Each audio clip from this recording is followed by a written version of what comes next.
Coucou, on se retrouve aujourd'hui, nous sommes lundi et j'introduis ce vlog comme tous les lundis en ce moment, c'est plutôt pas mal. Donc c'est parti, on y va. Alors, avant de commencer à proprement parler le vlog, je voulais souhaiter la bienvenue à tous les nouveaux arrivants qui, je pense, arrivent tout droit de chez Isabelle des Chroniques du Hérisson, puisque suite à sa vidéo, plein de gens sont arrivés, donc bienvenue ici. J'espère que mon contenu vous plaira, j'espère que vous vous sentirez bien avec mes vidéos et dans les espaces commentaires. C'est une petite chaîne, très modeste, il n'y a pas de méchants gens pour le moment, c'est plutôt cool, on en profite. Donc voilà, bienvenue à tous et toutes. Voilà pour cette petite et rapide introduction. Ce week-end, j'ai très peu lu, j'ai avancé un peu mon VO, mais pour tout vous dire, j'ai fait un week-end crochet. Voilà, j'ai fait du crochet, j'ai fait plein de trucs. Je m'y suis remise après un an sans en faire, puisque c'est un petit peu mon délire annuel d'automne, je pense. En revanche, aujourd'hui, j'ai commencé et assez bien avancé, enfin tranquillement avancé un livre, et c'est un très bon livre. Il s'agit de Morwena de Joe Walton. Joe Walton, oui. J'ai lu 75 pages, ce qui représente en fait pas énorme, mais c'est pas si mal. Ça démarre sur deux jumelles, c'est redondant, sur des jumelles qui vont se promener du côté d'une usine où tout est pollué et qui espèrent faire quelque chose que lui ont demandé apparemment, que leur ont demandé apparemment des fées pour arrêter ça, arrêter le massacre de la nature. Donc on sent dès le début qu'il y a un côté écologique important. Tout de suite après, on va attaquer quelques années plus tard. On ne sait pas grand-chose, mais on sait que l'une des deux sœurs est décédée. Donc c'est laquelle? C'est Morgana? Morgana, oui c'est ça. Morgana est morte et il ne reste que Morwena. Et Morwena, a priori, fuit. On ne sait pas trop au début si elle fuit ou si elle s'est retrouvée à devoir aller chez son père qu'elle ne connaît absolument pas parce que elle avait plus de famille. Mais on sait il s'est passé quelque chose de très très grave et qu'elle se retrouve chez son père qu'elle n'avait jamais vu en peut-être 14 ans. Je pense qu'elle doit avoir 14-15 ans euh, avant et elle débarque chez lui. Il va la mettre en pensionnat. Donc voilà, on en est à peu près là. Donc on la suit à l'école, dans une école privée anglaise alors qu'elle est galloise, ou elle est mal perçue parce qu'elle est galloise et que vous savez peut-être que les mentalités au Royaume-Uni dans les années 70-80, avant et sûrement encore maintenant d'ailleurs, sont assez particulières par rapport, enfin en tout cas entre les différents pays du Royaume-Uni.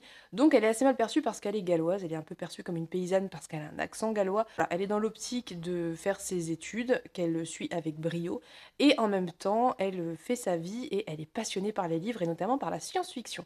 Donc on suit une jeune fille, là où j'en suis, qui est dans cette espèce d'école où elle se sent pas très bien, où elle est pas très bien traitée, mais elle se laisse pas faire, et on lit un peu comme si c'était son journal intime où elle va parler de plein de choses et c'est tellement, tellement, tellement bien et tellement intéressant. On la suit à la fois dans des réflexions hyper matures et intéressantes sur, je sais pas, des choses sociales, comme par exemple, elle a une tante ou une grande-tante qui est lesbienne, qui vit en couple avec une femme, et c'était évidemment dans les années 50, je pense, quelque chose de très mal vu, mais dans sa famille, c'est comme ça, puis c'est tout. Et elle parle de ça, et elle parle de sa vision, par exemple, de l'homosexualité, elle comprend pas pourquoi il y a un tabou autour de ça. Elle parle de la vision qu'a la société de la sexualité, enfin, elle va parler de sujets sociaux importants avec un regard assez mature, elle se pose des questions, elle s'interroge, elle lit beaucoup, et il y a plein de moments où vraiment on est dans une ambiance incroyable parce que c'est encore un peu une enfant et on ne sait pas trop si ce qu'elle vit, c'est le fruit de son imagination et de l'imaginaire qu'elle s'est construit avec sa jumelle, ou si c'est la réalité. Est-ce qu'on est dans du fantastique et elle voit des faits et il y a des faits, ou est-ce que c'est encore ce côté très enfantin de sa personnalité qui s'exprime? Mais il y a plein de moments où elle a des réflexions très naïves et très, très enfantines, et je trouve qu'on a une très très très très bonne écriture d'une préadolescente qui est entre deux âges, c'est-à-dire entre l'âge vers l'âge adulte, mais encore un peu un pied dans l'âge enfant, et c'est super bien réussi. L'ambiance est vraiment réussie, les personnages, enfin en tout cas le personnage de Morwena est très très bon.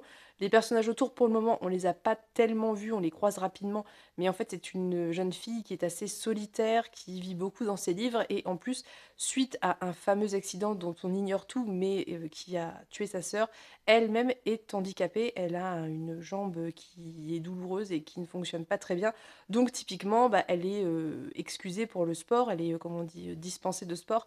Donc, comme il y a, je sais plus combien d'heures par jour de sport, mais un truc, faramineux, bah, elle va à la bibliothèque et elle lit beaucoup, énormément, elle parle de ses lectures. Il y a beaucoup de références culturelles en termes de littérature d'imaginaire qui sont incroyables et passionnantes. Elle va parler d'Ursula Le Guin et de plein d'autres auteurices et c'est trop, trop chouette et c'est une passion commune qu'elle a avec son père, qu'elle connaît donc très, très peu, hein, qu'elle a vu une fois, une journée avant d'être envoyée au pensionnat, mais avec qui elle a quand même des appétences communes, et donc je sais pas trop comment va se développer cette relation, si elle va se développer, mais c'est hyper intéressant.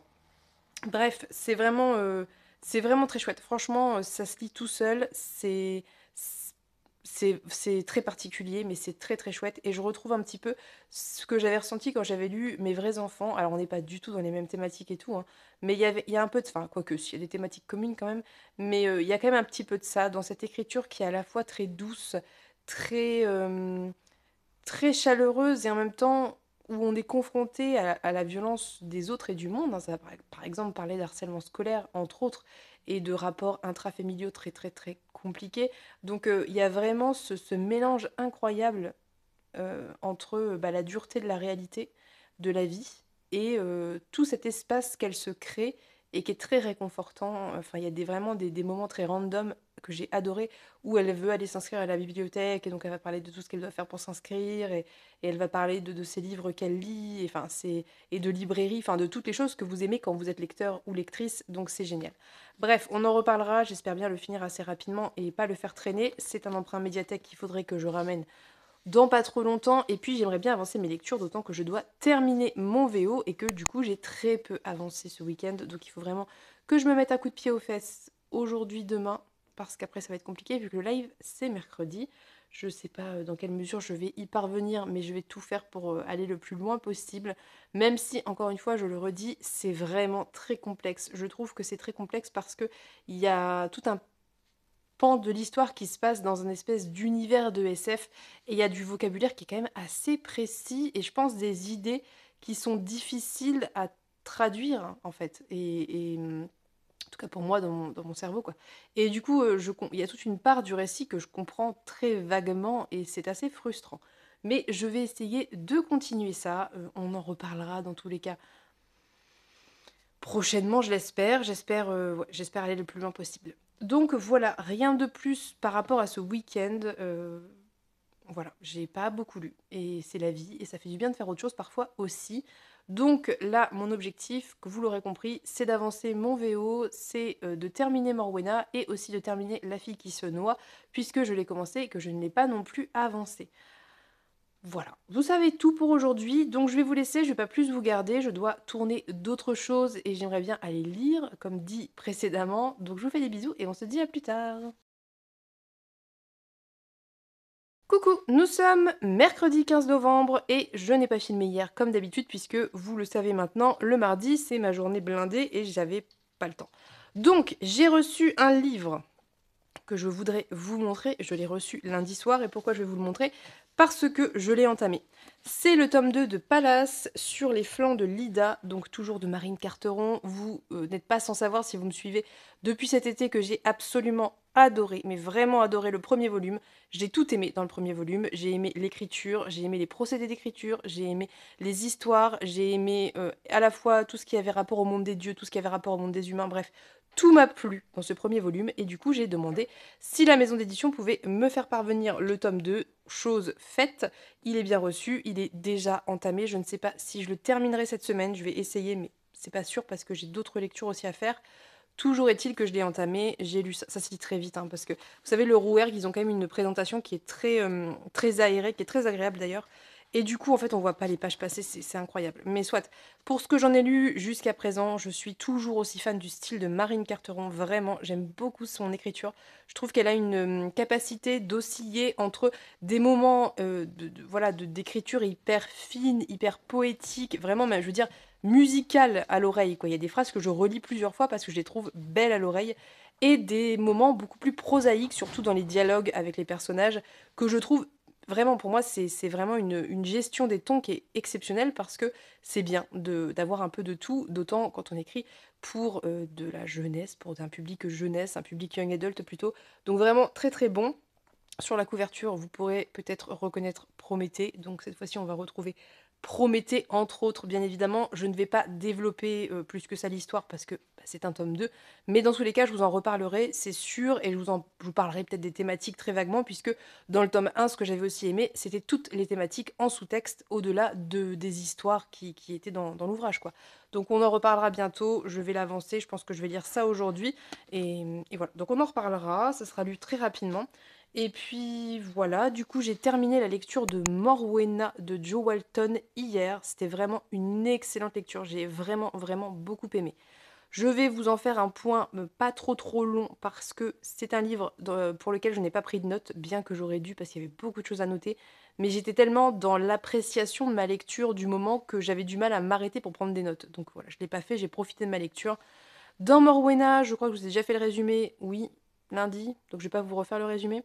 Toujours est-il que sur cette fin de roman, puisque quand je vous en ai parlé, je devais être à un tiers, je crois, quelque chose comme ça, ou peut-être la moitié. Sur cette fin de roman, c'est toujours aussi bon. On est toujours avec ce personnage qui est à la fois très, encore très immature, qui sort de l'enfance, qui d'ailleurs parle des regrets de son enfance, puisque quand elle était enfant, elle avait encore sa jumelle avec elle, et qu'elles ont vécu bah, plein de choses très très chouettes malgré leur mère qui est très particulière. Et en même temps, elle commence à entrer un pied dans l'âge adulte et c'est hyper intéressant. Enfin, je pense que c'est vraiment une lecture à mettre dans les mains d'un public ado. Alors, ado, peut-être à partir de 16 ans, de plus ou moins l'âge de la protagoniste, parce que il y a des choses qui sont abordées qui sont peut-être pas à mettre entre les mains d'un public plus jeune. D'ailleurs, il y a un petit trigger warning que je vous remettrai en barre d'infos. Mais toujours est-il que vraiment, ça aborde hyper bien cet âge charnière de l'adolescence. J'ai retrouvé ce que j'avais retrouvé en fait dans Mes vrais enfants, c'est-à-dire une plume qui est très sensible, qui est très vraie, mais vraie au sens où ce dont elle parle nous parle. Enfin, je veux dire, c'est des choses qu'on a plus ou moins expérimentées ou vécues ou connues quand on avait bah, l'âge de la protagoniste principale. Et même en termes d'émotions, de sentiments et de ressentis, c'est vrai, quoi. C'est beau, c'est pur et c'est hyper sensible comme écriture. Je peux comprendre qu'on s'attache pas au personnage principal parce qu'elle est assez froide et détachée, mais c'est un peu une posture qu'elle a dans la mesure où c'est une jeune femme qui souffre de douleurs chroniques à la jambe, comme je vous avais dit, et qui bah, est handicapée. Elle se déplace avec une canne. Il y a plein de moments où elle a mal et c'est difficile pour elle de se déplacer. Et elle se forme un espèce de bouclier pour se protéger bah, des remarques des autres et de la méchanceté des autres. Et en plus de ça, on sent bien, sans que ce soit forcément extrêmement développé, qu'elle a eu une enfance un peu compliquée avec sa mère et que bah, elle s'est fait une espèce d'armure pour se protéger. Donc, moi, j'ai trouvé qu'elle était attachante dans la mesure où on arrive à percevoir ce bouclier qu'elle met en place pour se protéger d'autrui. J'ai adoré évidemment tous les aspects autour des livres, des librairies, des bibliothèques, de l'école même, qui n'est pas forcément génial, mais qui a ce côté un peu dark academia, vous savez, pensionnat anglais vieillot. Ça se passe en 1979 et début 80, et pourtant, il y a un côté où moi j'avais tendance à oublier que c'était récent, enfin je veux dire, les années 80 c'est très récent quand même, et, et j'avais tendance à me retrouver un siècle avant, quoi, parce que vraiment ce côté pensionnat anglais et tout ce qui va autour, tout ce qui a tout ce côté magie, ce côté uniforme, donne une impression de quelque chose de très vieux, alors qu'en fait c'est hyper récent, et des fois elle parle de trucs très prosaïques qu'on connaît nous, genre je sais pas moi, de Kit Kat par exemple, et ça fait bizarre de revenir à la réalité et de se dire: «Ah mais oui, c'est vrai, c'est 79, c'était il y a 40 ans, quoi». Et c'est quelque chose que j'ai beaucoup aimé. Encore une fois, on retrouve un personnage, âgé qui ne va pas très bien et qui est à l'hôpital comme dans Mes vrais enfants et encore une fois, ça m'a brisé le cœur. Je pense que c'est une thématique qui doit être importante pour l'autrice pour qu'elle remette, ce personnage dans ce contexte-là, aussi dans ce livre, donc il y a peut-être quelque chose, par rapport à ça. Mais c'était hyper doux ces moments où elle était avec sa famille. Alors sa famille, heu, tout dépend de quelle famille on parle, mais quand elle était avec sa tante qui l'a élevée, avec son grand-père qui l'a élevée, c'était vraiment des moments hyper beaux, hyper doux. Il y a plein de beaux moments en fait de relations et il y a aussi toutes ces relations un peu toxiques, un peu bizarres, un peu négatives qui sont aussi importantes. C'est important de représenter ça puisque ce sont des choses qui existent et qui sont bah, bien faites et dénoncées, je trouve. On est sur un personnage qui a plein de choses à dire, plein de réflexions, qui vit, de manière à la fois, comment vous dire? Dans le concret, le réel, typiquement quand elle a des douleurs et cetera, mais aussi beaucoup dans l'imaginaire parce qu'elle lit énormément, beaucoup, beaucoup. Elle lit 5 livres par semaine à peu près et elle passe beaucoup de temps dans l'imaginaire et dans des réflexions qui sont beaucoup moins terre à terre que la vie de tous les jours et c'est quelque chose que j'ai apprécié. Je trouvais que la balance était bonne entre les 2. Je vous préviens cependant que si vous cherchez un roman d'action, on n'est pas du tout là-dedans et je pense, de ce que j'ai vu de l'autrice, après je j'ai pas tout lu non plus, que c'est pas le délire de l'autrice. On n'est pas, enfin voilà, entre Mes vrais enfants et Morwena, c'est pas des romans d'action. Faut pas y aller en espérant une intrigue, centrale, hyper haletante et soutenue, c'est pas tant ça. Il y a un côté mystère, comme il y avait dans Mes vrais enfants, il y a un côté un peu inexpliqué, il y a ce doute, quant à ce que perçoit la narratrice, sur est-ce que c'est vrai, est-ce que c'est de l'imaginaire, est-ce que c'est son côté enfant qui est encore présent ou est-ce que, vraiment il y a du fantastique dans ce livre? Mais c'est pas de l'action et c'est pas ce qu'il faut chercher. On est dans un journal intime où on a une adolescente de 16 ans qui raconte son quotidien avec, tout ce côté fantastique imaginaire et aussi avec tout ce que ça a, comme je vous disais, de prosaïque et de réaliste. Il y a quand même une espèce d'intrigue un petit peu au milieu de tout ça, une espèce de mystère qui va se résoudre sur la fin, mais c'est pas franchement le cœur du propos. Et qu'est-ce que c'était génial! Franchement, c'était génial. Je saurais pas comment, vous dire ça autrement. C'était génial. Il y a, vraiment, je trouve vraiment que ce côté, enfin, c'est cette espèce de dichotomie entre la Morwena enfant qui va percevoir ses tantes qu'elle vient juste de rencontrer au début du livre, puisque c'est les demi-sœurs de son père qu'elle n'avait jamais vues avant et qu'elle perçoit un peu comme des sorcières et cetera et ça a un côté très enfant de voir les choses comme ça et en même temps toutes ces réflexions hyper matures sur plein de sujets, que ça soit la sexualité, que ça soit les rapports avec, ses camarades, que ça soit bah, son avenir, enfin voilà et le regard aussi qu'elle porte sur le passé, c'était vraiment hyper bien fait quoi. C'était, j'ai rarement eu ce sentiment d'une autrice qui réussissait aussi bien une adolescente ou un adolescent, mais ici une adolescente en l'occurrence. Je trouve que c'est vraiment, vraiment réussi. J'ai eu la sensation qu'elle se souvenait ou qu'elle était encore dans ce qu'elle avait vécu elle-même à l'adolescente et qu'elle arrivait à le retranscrire et c'est assez rare et d'ailleurs pour avoir lu, plein de romans ados ces derniers temps comme vous le savez, heu, bah, les romans étiquetés volontairement adolescents sont beaucoup, beaucoup moins réussis en termes de personnages de manière générale que ce livre-là qui est au rayon adulte. Je pense que c'est un livre adulte et et ouais, c'était vraiment, incroyable. Lecture que j'ai adorée, vraiment que j'ai adorée. Je pense que c'est un livre, encore une fois, ça va faire partie de ces livres que je vais me noter en relecture parce que, d'une part, j'en ai déjà envie alors que je viens de le terminer. D'autre part, ça mériterait une relecture, vraiment, parce qu'il y a plein de petits détails, plein de petites choses et et plein de réflexions, enfin voilà, il y a plein de choses, je pense à qui mériteraient une relecture. Mais ça, c'est propre à moi, c'est parce que moi j'aime bien relire. Voilà, à vous de voir. Bref, excellente lecture, j'en reparlerai en bilan lecture de toute façon et j'essaierai de me poser avant pour, peut-être un petit peu mieux, et mettre les points, sur lesquels j'aimerais revenir, on verra bien. Toujours est-il que c'est tout ce que j'ai terminé. J'ai avancé La fille qui se noie, je pense que j'ai lu à peu près la moitié. D'ailleurs, où est-il? Je suis presque à la moitié, mais pas tout à fait. Donc c'est aussi une lecture que j'aime beaucoup, même si c'était marrant parce que, si vous voulez, il y avait un parallèle un peu entre ça et Morwena dans la mesure où on a, déjà d'une, ces créatures, oui, parce que j'ai pas beaucoup parlé des créatures imaginaires dans Morwena, mais c'était un aspect que j'ai beaucoup aimé aussi, ce côté fée, mais fée un peu inquiétante, fée, au sens ancien du terme et dans cette très, mythologie, anglo-saxonne que j'ai beaucoup aimé, mais soit. Et ici, on a un petit peu ça aussi. Il y avait des points et des ponts, des points communs et des ponts qui se faisaient entre les 2 lectures, mais en même temps, c'est pas du tout la même chose, mais c'était assez drôle. Ici, on retrouve ce personnage toujours dont je vous ai déjà parlé qui est toujours un peu «confuse» entre guillemets avec, bah, voilà, toujours cette écriture qui est particulière, qui fait que c'est parfois un peu difficile de s'accrocher au récit. Mais je trouve qu'une fois qu'on a réussi à rentrer dedans, ça va assez bien. Ceci étant dit, du coup, c'est pas une lecture où tu peux lire 10 minutes par-ci, 10 minutes par-là, parce que je trouve qu'il faut un petit temps à chaque fois de réadaptation à la manière dont la narratrice parle et écrit et pense son récit, qui est assez décousu et c'est compréhensible, mais qui est assez décousu. En tout cas, on retrouve aussi ce côté fantastique, on ne sait pas dans quelle mesure c'est vrai, dans quelle mesure c'est sa perception des choses.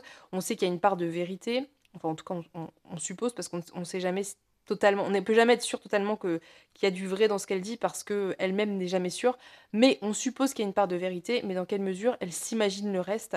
Mais toujours est-il que c'est une lecture que je trouve hyper intéressante. Pour le moment, on est très concentré sur, bah, justement, l'histoire de la fille qui se noie et en même temps sa relation avec, une femme qu'elle a rencontrée, une femme trans qu'elle a rencontrée avec qui elle vit, et elle s'est mise en couple et et c'est, plutôt intéressant puisqu'on a d'un côté, bah, cet ancrage dans la réalité qui est ce personnage, féminin avec qui elle vit et en même temps tout le côté imaginaire qui se développe à la fois quand elle écrit, à la fois dans ses peintures et à la fois dans ses perceptions du monde et je trouve ça plutôt pas mal. Mais c'est bien qu'il y ait ce personnage qui l'ancre un petit peu et qui nous ancre aussi nous un petit peu dans la réalité parce que sinon ça serait vraiment très nébuleux. Toujours est-il que je vais continuer, je vais le terminer je pense, assez rapidement. Là je vais un peu enchaîner parce que j'aimerais bien, bah, voilà, lire autre chose et que j'ai déjà pas mal de livres en cours, donc il faut que je me concentre un petit peu. Mais, je vous en reparlerai je pense demain et je pense que vendredi sera terminé, on verra bien.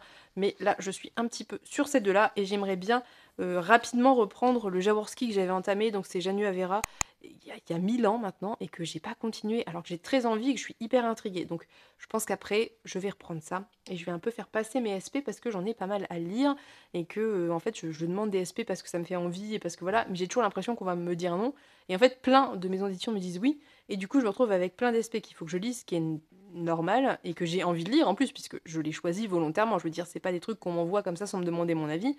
Donc c'est tout des choses que j'ai envie de lire, mais il y a tellement de choses que j'ai envie de lire que prioriser, c'est compliqué.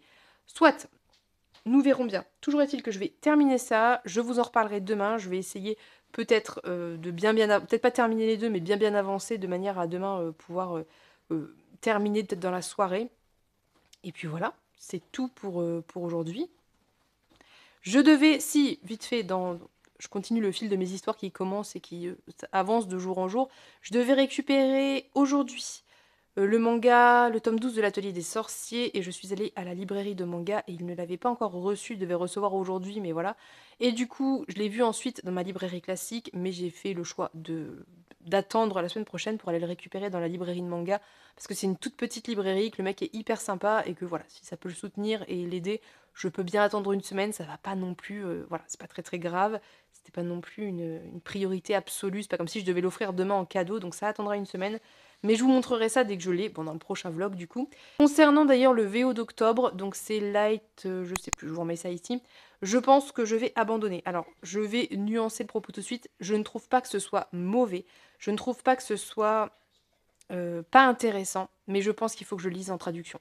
C'est vraiment...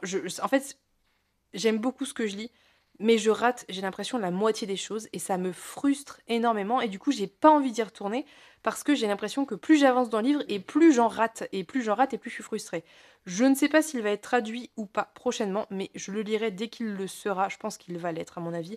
Je le lirai dès qu'il sera traduit parce que vraiment, j'aime beaucoup. Je trouve ça très original. Il y a plein de choses qui m'intéressent, plein de thématiques intéressantes, des personnages assez riches. Mais justement, peut-être un petit peu trop pour mon niveau d'anglais à l'heure actuelle. Même Juliette, je crois, avait dit que c'était relativement particulier, autant par les sujets que par l'écriture. Donc je pense que c'est un petit peu trop compliqué pour moi. Voilà, donc je vais attendre qu'il sorte en VF. Tant pis, c'est pas très grave. Je l'abandonne sans l'abandonner. En fait, je le mets de côté en anglais et voilà. Donc voilà, c'est tout pour le moment. Voici, je vous laisse pour de vrai. Je vous fais des bisous. On se dit à demain. Coup, on se retrouve, nous sommes jeudi 16 novembre. Je n'ai pas beaucoup avancé. Donc j'ai avancé ceci. Voilà, il me reste ça à lire. Donc j'ai un peu avancé, mais pas autant que je l'aurais souhaité. Mais c'est comme ça, c'est la vie. J'ai lu combien de pages? J'en ai lu 80. J'étais seule avec le petit enfant ce matin. Donc qui dit seule avec un enfant de 2 ans dit bah, une concentration très limitée. Nécessairement. Toujours est-il que j'aime beaucoup ce roman en fait. Je suis assez perturbée parce que d'un côté, il est perturbant. Il est voilà, on est perdu dans cet écrit que mène Imp. Je crois que vous avez jamais dit qu'elle s'appelait Imp. Bref, donc la narratrice. Et en même temps, elle-même est perdue. Donc c'est assez perturbant si vous voulez. C'est-à-dire que vous n'êtes jamais sûr que ce qu'elle vous dit est vrai. Elle-même n'est pas toujours sûre que ce qu'elle dit est vrai. Parfois, elle dit un truc et plusieurs pages plus loin, eh ben, elle dit qu'en fait, c'était pas vrai et qu'elle avait oublié ou que sais-je. Donc, c'est un peu compliqué nécessairement. Mais en même temps, c'est ce qui fait le sel un peu du récit. C'est à la fois hyper intéressant, à la fois hyper perturbant et en même temps, une fois qu'on se prend au jeu, bah, c'est difficile de s'arrêter parce qu'on a envie de savoir où ça va, on a envie de savoir où elle va aller. Concrètement, il y a des moments où elle va bien et ça va et où elle a une vie, classique et des moments où clairement ça ne va pas du tout, malgré des médicaments, malgré voilà, ça va pas du tout et on a envie de l'aider, en fait et on peut rien faire et elle-même a conscience que ça va pas, a conscience que ce qu'elle fait, hem, n'est pas, logique, normal et voilà. Mais elle peut pas s'en empêcher. Elle a des pensées obsessionnelles qui la poussent à faire des choses qu'elle ne maîtrise pas. Donc bref, je pense je suis pas spécialiste de la schizophrénie, donc il faudrait voir avec des personnes, soit médecins, soit concernées, comment se manif peuvent se enfin en tout cas quels peuvent être les symptômes, de la schizophrénie. Mais de ce que j'en sais et de là où je suis, je trouve qu'on n'est pas sur une représentation cliché de la schizophrénie. On est vraiment sur quelque chose de fluctuant en fait, comme une maladie mentale avec des moments où ça va mieux, des moments où ça va pas bien, avec des comportements, voilà, des troubles obsessionnels compulsifs, avec des choses un peu inexplicables pour la personne qui les fait, qui les vit, mais qu'elle maîtrise pas. Enfin, je trouve qu'il y a quand même une représentation, je pense, qui est assez cohérente. Après, je ne sais pas, encore une fois, je vous dis, je ne suis ni concernée, ni médecin, donc j'ai pas de connaissances plus que ça. Dites-moi si vous l'avez lu et si vous savez, je ne sais pas. Du coup, c'est une lecture qui demande un petit peu de concentration parce que il y a plein de moments où des choses sont racontées. Enfin, en fait, si vous voulez, comme on suit le récit de cette femme qui a voilà des moments de fluctuations en termes de ça va pas, bah forcément il y a des fluctuations en termes de c'est compréhensible et ça l'est beaucoup moins. Donc forcément, il faut être un minimum concentré parce qu'il y a des moments où elle part très très loin et elle fait des liens entre des choses qui sont des références, par exemple, culturelles états-unienne qu'on n'a pas, donc c'est compliqué pour nous bah, de saisir, je pense, en tout cas pour moi, ça l'est, certaines choses, et donc elle fait des ponts entre des trucs qui sont pas forcément évidents. Alors c'est quand même expliqué, on voit à peu près où ça veut aller, mais voilà, ça demande un minimum de concentration. En tout cas, voilà, j'ai envie de continuer. Je vais essayer de le terminer aujourd'hui parce que j'ai pas mal de choses à lire et que j'ai envie de lire autre chose aussi, en sachant qu'il me reste genre 130 pages, ça devrait le faire. J'ai rien à filmer de particulier aujourd'hui, donc je vais aller finir ça là, après. Donc voilà, c'est tout ce que j'ai avancé puisqu'hier je n'ai pas lu, vu que je suis en train de faire du crochet et que c'est ma nouvelle, non, c'est à nouveau ma nouvelle passion, mais je vous l'ai déjà dit, c'est ma passion automnale. Donc hier soir, j'ai pas lu et du coup, voilà, je n'ai pas grand-chose de plus à ajouter. Donc, je vais aller essayer de terminer ça cet après-midi. Enfin, là, il doit être 13 h, quelque chose comme ça.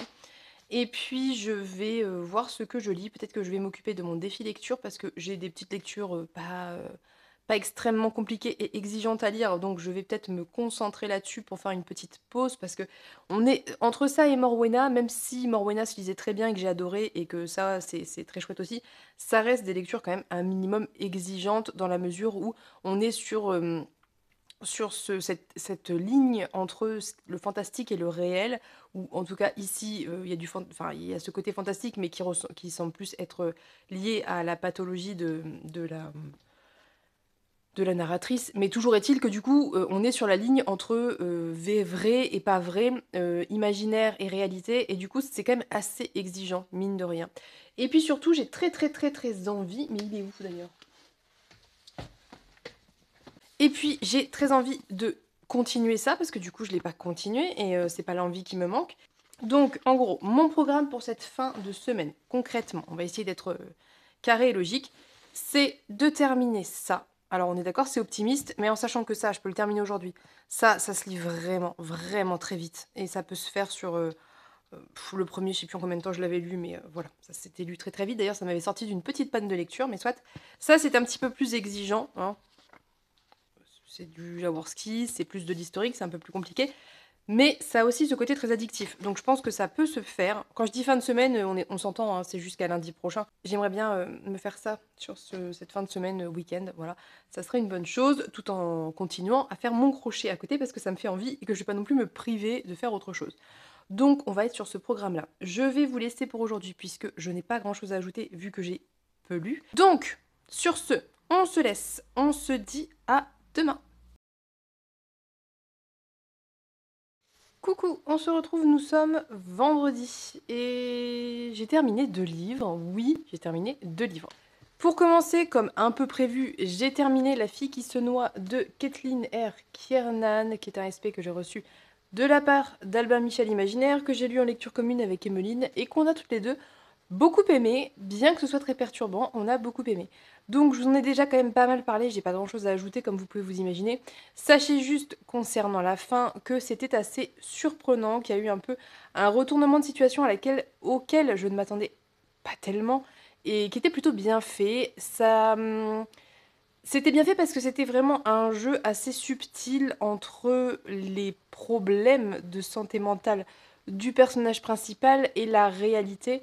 Et du coup, ce jeu entre ses perceptions, ce qui s'est vraiment passé, ce dont elle parvient à se souvenir et comment elle peut parvenir à se souvenir et l'aide qu'elle peut recevoir d'autres personnes qui, eux, bah, ont pas ces mêmes problèmes qu'elle. Donc c'était assez bien fait. C'était assez intéressant. J'ai beaucoup aimé tous les procédés d'écriture qui étaient utilisés avec ce côté vraiment très regard sur l'écriture et cette espèce de dialogue qu'il y avait entre les différentes narratrices qui sont la même narratrice mais qui se parlent à elles-mêmes via cet écrit qu'elle écrit, via son écrit en fait, via son récit. Et elle se parle à elle-même et elle se reprend et elle rectifie. Et donc ça donne à la fois cette narration qui est peu fiable, mais qui est aussi hyper intéressante parce que ça nous remet, enfin ça nous rappelle parfois que c'est peu fiable, souvent, régulièrement. Et du coup, on sait que voilà, il va y avoir un moment ou un autre une espèce de révélation, ou en tout cas on l'espère, elle finit par arriver, c'était plutôt chouette. C'était aussi une fin qui était un peu rassurante quant au fait qu'on n'avait pas lu, entre guillemets, n'importe quoi depuis le début. Alors évidemment, il y a tout voilà, ce délire, j'ai envie de dire, mais c'est pas vraiment du délire, mais bref, ces perceptions très floues, réelles et imaginaires, tout du long, ce côté fantastique qui est bien exploité et que moi j'aime beaucoup, c'est typiquement ce genre de fantastique que j'aime bien parce qu'on sait pas si c'est du fantastique ou pas. On a du mal à percevoir la réalité de ce qui ne l'est pas, donc c'est plutôt chouette. Bref, c'est une lecture que j'ai beaucoup aimée, j'ai été très agréablement surprise, enfin je pensais quand même un minimum aimer, sinon je l'aurais pas demandé, vous imaginez bien, mais j'étais plus curieuse que sûre de moi en le demandant, parce que le résumé était assez inspirant et intéressant, mais en même temps, c'est vrai que les retours que j'en avais vus étaient pas forcément très très bons, et en fait c'était une bonne surprise, vraiment, j'ai été agréablement surprise. C'est un roman pour lequel il faut réussir à se mettre dedans, ce qui est pas forcément évident. C'est pas un roman où tu lis 10 pages par-ci, 10 pages par-là, parce que sinon t'es perdu. Déjà que le récit est parfois assez nébuleux, voilà, faut quand même être dedans.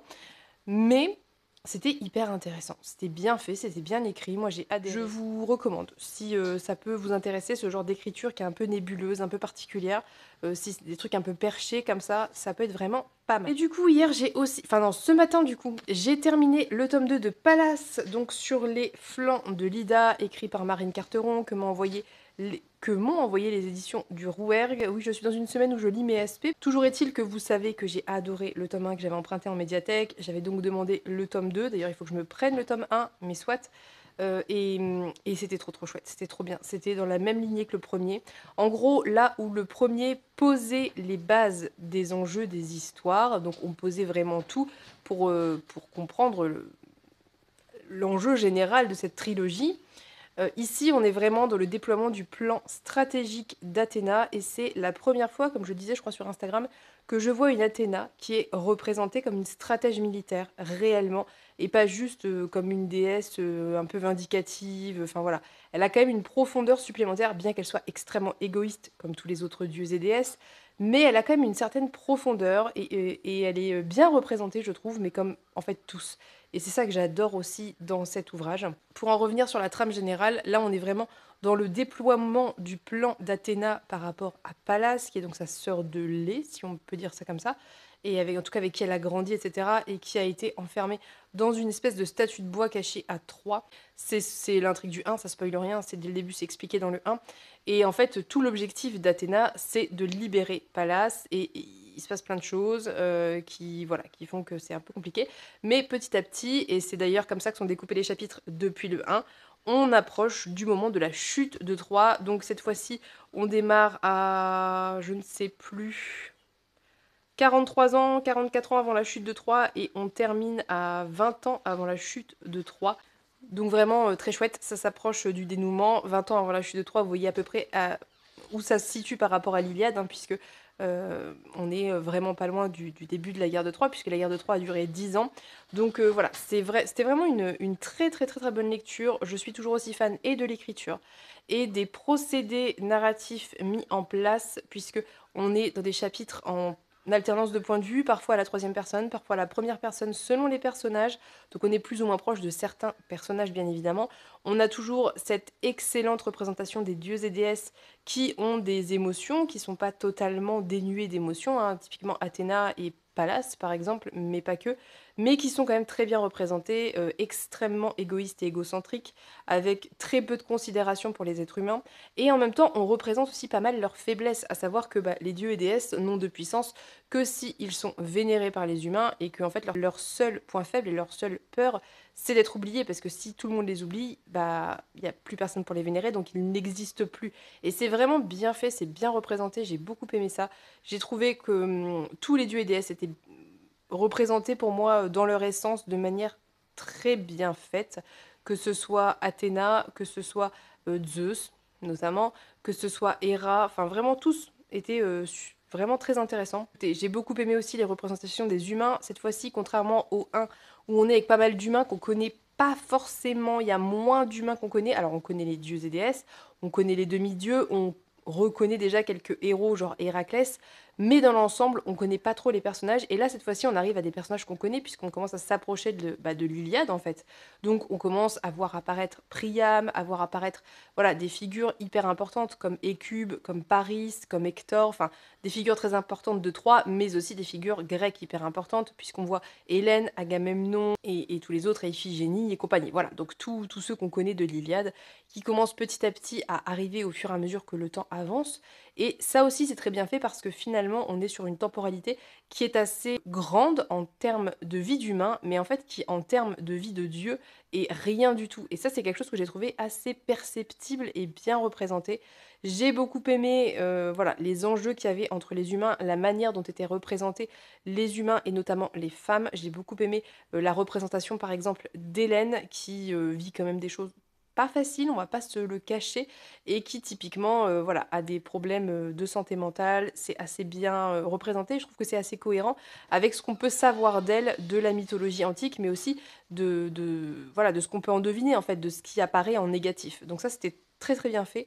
Donc voilà, c'était vraiment très très chouette. Moi j'aime beaucoup et je sais que c'est un des reproches qui est fait à cet ouvrage par certaines personnes, que en gros on est sur une écriture qui parfois est très prosaïque avec des gros mots. C'est-à-dire qu'on va osciller, et c'est quelque chose que moi, vous le savez, j'apprécie, entre un langage très élevé, une écriture qui va parfois être très très poétique, très belle, une très belle plume, et c'est hyper travaillé, ça se sent, et des passages où les personnages vont parler de manière extrêmement prosaïque, avec des gros mots. Mais pour moi, en fait, bah, c'est juste, enfin, je veux dire, il y a vraiment quelque chose qui me dérange de manière générale dans la littérature, et j'en avais parlé typiquement pour la réécriture de Morgane Pendragon, etc. C'est que tout ce qui concerne les mythes et légendes, on dirait que c'est quelque chose de sacré à ne pas toucher, et que un dieu ou une déesse qui dirait une grossièreté, un gros mot, alors qu'on sait pertinemment que ce sont des entités qui sont extrêmement sujettes aux émotions, et voilà. Bref, donc pour moi c'est cohérent avec le fait de pas forcément toujours très bien parler, mais on dirait que c'est profaner la mythologie, mais non, moi, au contraire, je trouve ça bien fait. Je trouve que cette variation de ton, cette variation dans les procédés d'écriture est hyper cohérente, hyper bien faite, et permet de varier aussi le rythme, permet de varier les émotions qu'on ressent et la façon dont on voit les personnages. Et c'est important et c'est bien fait. Et il faut pas oublier que c'est du young adult aussi. Donc il faut aussi avoir une écriture qui est accessible. Ça veut dire que bien écrire avec des beaux moments, c'est hyper intéressant bah, d'un point de vue construction de la langue, et voilà. Mais c'est bien aussi qu'il y ait des moments qui soient, en tout cas dans les dialogues, plus prosaïques et plus proches de la réalité. C'est pas du tout quelque chose qui me dérange, au contraire. Je trouve que quand c'est bien fait, quand c'est pas trop récurrent, quand voilà, c'est au bon moment, bah, ça apporte quelque chose en plus et ça donne un côté beaucoup plus tangible au personnage. Parce que je doute que même les Grecs antiques ne se passer de toute vulgarité. Enfin, vous voyez ce que je veux dire?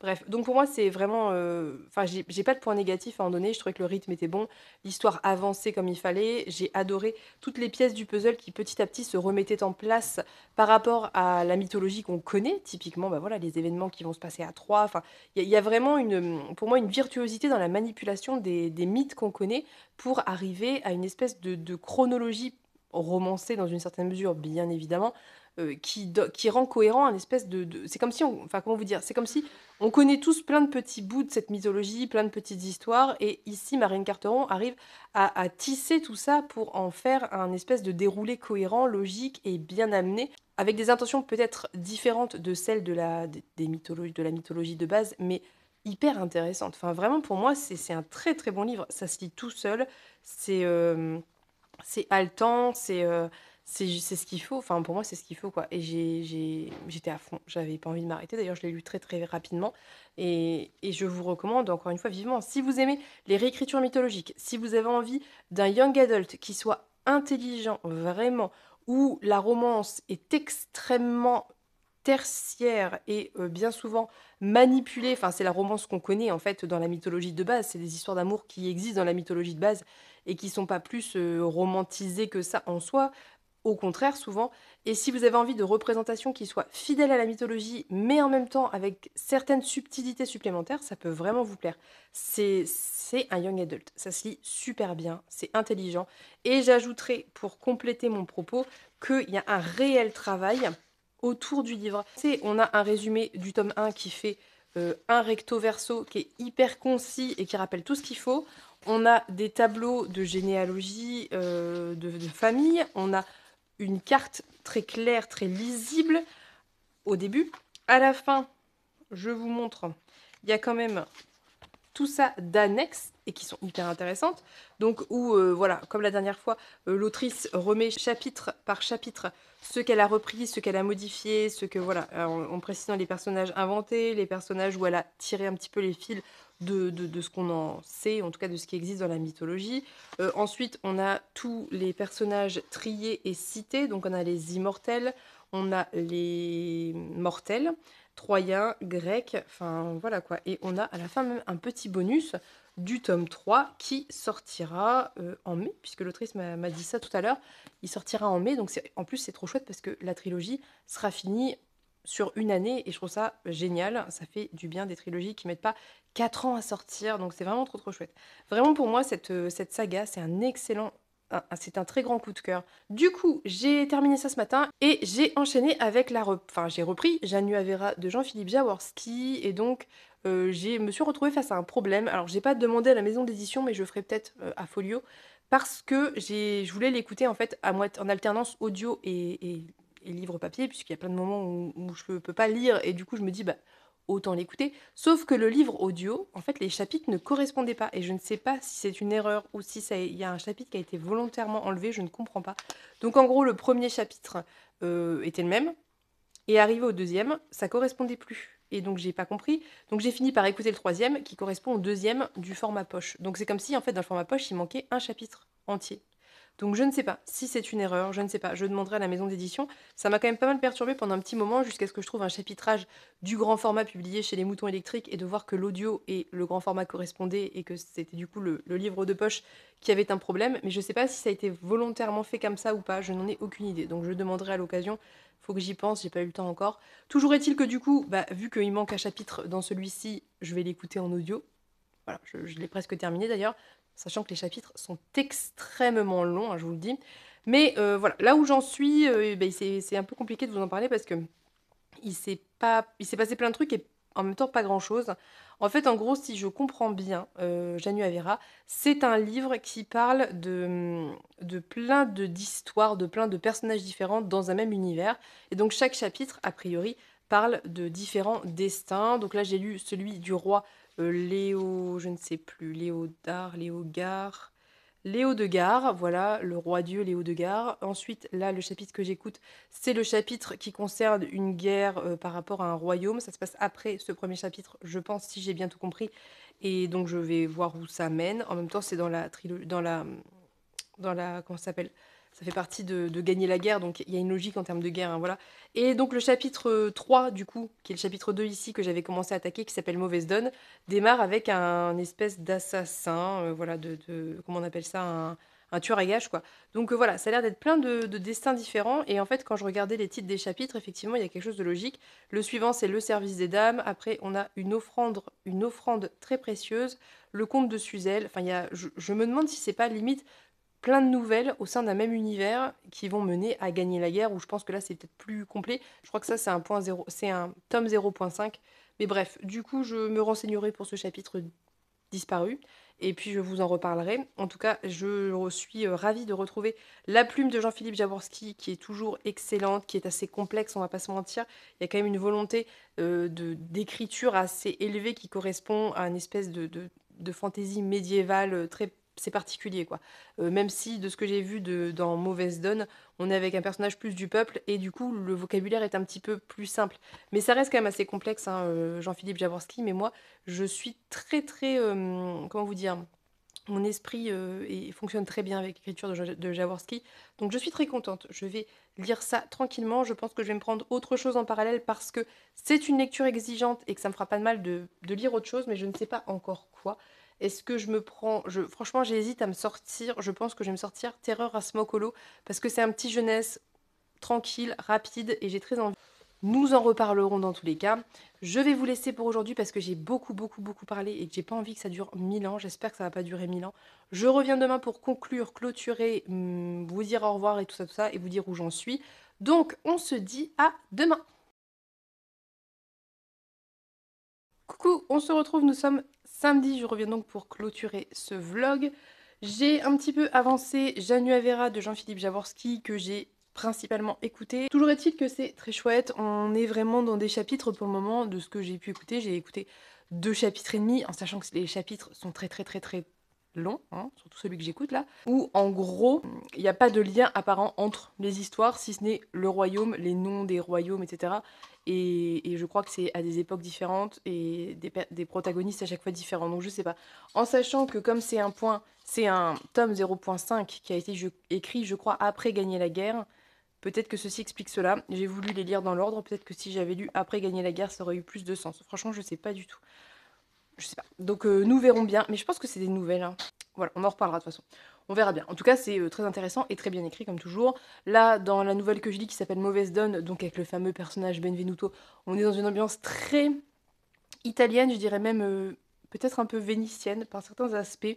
Donc c'est plutôt chouette. Voilà, on en reparlera. Sinon, hier, j'ai attaqué et terminé ça, donc Terreur à Smokolo, que m'a offert Isabelle de la chaîne Les Chroniques du Hérisson, que j'avais très envie de lire avant la fin novembre. C'est chose faite, ça se lit super vite. C'est du jeunesse, c'est à partir de 10 ans et c'est vraiment écrit gigantesque. C'était une très bonne lecture. Je pense que la plupart d'entre vous connaîtront au moins le résumé de base parce qu'on l'a tellement vu passer, mais je vais la refaire pour peut-être celles et ceux qui ne l'auraient pas vu passer.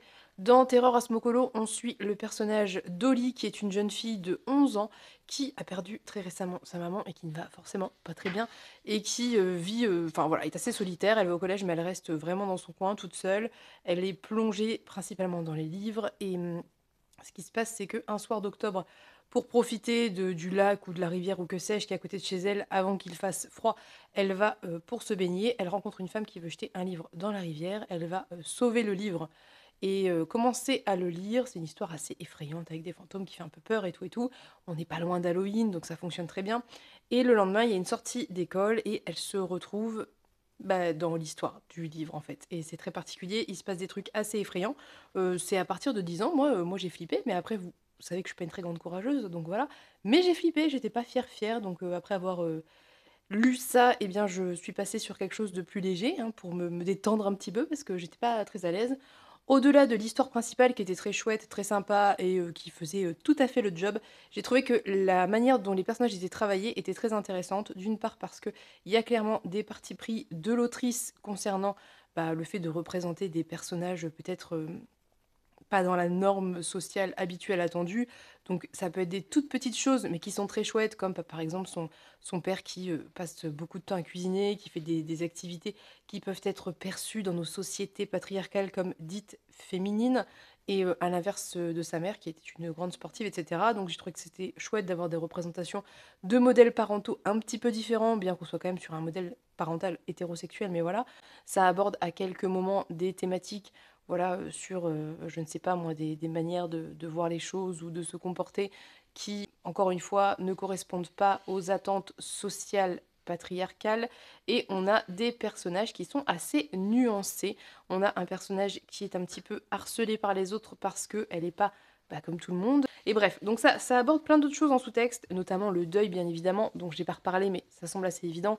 Le deuil, les relations intrafamiliales, la reconstruction voilà, mentale de ce personnage. Donc bref, c'était vraiment très chouette, le sous-texte c'était vraiment très chouette et c'est quelque chose que je trouve hyper important parce que c'est très bien d'avoir des livres jeunesse avec une histoire qui est sympa et voilà, qui se lit très bien quand on est le public cible, mais c'est aussi très important d'avoir, je trouve, en tout cas moi personnellement, du sous-texte et des choses un peu engagées et des modèles un peu différents, des représentations un peu différentes. Donc c'était une très bonne chose, j'ai trouvé que c'était très sympa, ça s'est très bien lu. Je suis vraiment extrêmement curieuse de découvrir la suite. Je crois que les 4 tomes prévus sont sortis, je crois que c'est genre un par saison, un truc comme ça. Donc voilà, je suis très très curieuse de découvrir la suite. Ça sera peut-être pas tout de suite, mais ça se fera parce que j'ai beaucoup apprécié. Donc je vous recommande si vous voulez un truc spooky, mais pas trop, hein, voilà, si vous êtes comme moi et que vous n'êtes pas hyper à l'aise avec les trucs qui font peur, ben ça a fonctionné très très très très bien. Tout ce que j'ai lu hier, c'est déjà pas si mal. Je n'ai rien entamé d'autre puisque je voulais absolument avancer mon Jaworski, vu que c'est quand même... Il est pas si gros, hein, vu comme ça. Hein, ça fait voilà, 500 pages à peu près, un petit peu moins. Mais en audio, c'est 17 heures en tout d'écoute, ce qui est quand même... voilà, donc j'écoute pas en 1, j'écoute toujours en 1,5 en moyenne, parfois un peu plus vite, parfois un petit peu moins selon les passages. Mais c'est quand même un bon morceau, et puis c'est assez compact, c'est une écriture qui est assez complexe, donc je sais pas ce que je vais lire à côté. Je vais prendre quelque chose à côté parce que j'ai du mal à ne lire qu'un livre, mais je ne sais pas encore quoi. Donc vous verrez ça la semaine prochaine dans le vlog prochain. Ça sera peut-être déjà même lu et terminé sur le week-end. Nous verrons bien. Voilà. Donc je vais vous laisser pour le vlog de cette semaine. Je ne sais pas du tout ce que ça va donner au montage parce que je n'ai rien monté pour le moment et je vais m'occuper de ça juste après. Donc on verra si c'était un vlog long, si j'ai beaucoup parlé ou pas. Ça sera la surprise. En attendant, je vous fais de très gros bisous. Je vous souhaite de très bonnes lectures et on se dit à bientôt pour une prochaine vidéo. Bye bye!